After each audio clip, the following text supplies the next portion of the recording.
Hello guys, কেমন আছো তোমরা? আশা করি ভালো আছো। আমরা এসে পৌঁছলাম টুংটাং রিসর্ট। এসে তো দেখি প্রচণ্ড ভিড়। তোমাদেরকে তো আগেও বলেছিলাম, যেহেতু সামার ভ্যাকেশন চলছে আর সানডে, তাই প্রচণ্ড ভিড়। আমরা কার পার্ক করার জায়গাই পাচ্ছিলাম না। তারপর কার পার্ক করে চলে গেলাম টিকিট কাটার জন্য। টিকিট কেটে আমরা এন্ট্রি নিয়ে নিলাম রিসর্টের ভিতরে। প্রচণ্ড ভিড় ছিল। ড্রেস চেঞ্জ করতে আমাদের প্রায় ঘন্টাখানিক লেগেই গেছিলো, এতটা ভিড় ছিল। জোরহাট শিবসাগর থেকে পর্যন্ত মানুষ এসেছিল। ভাবা যায় কত দূর থেকে মানুষ এখানে আসে ঘোরার জন্য। তারপর সেখানে গিয়ে আমরা ফুল টু এনজয় করলাম। খারাপও লাগছিল একটু, টুকুকে নিয়ে আসিনি। আমরা সব সময় টুকুকে যেখানেই যাই নিয়ে যাই, ওকে রেখে কোথাও যাই না। এবার ফার্স্ট টাইম ওকে নিয়ে আসিনি।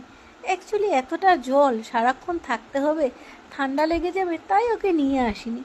তারপর আমরা একটু রিসর্ট ঘোরাঘুরি করলে আবার চেঞ্জ করতে চলে গেলাম। চেঞ্জ করে আমরা একটু ফটোশ্যুট করে নিলাম। তারপর আমরা আবার বেরিয়ে পড়লাম বাইরে কোথাও লাঞ্চ করতে যাব করে।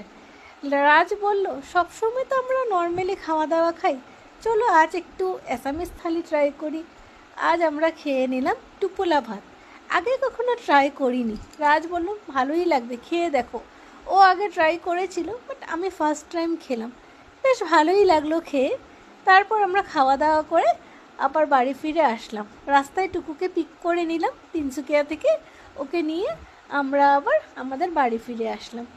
টাটা।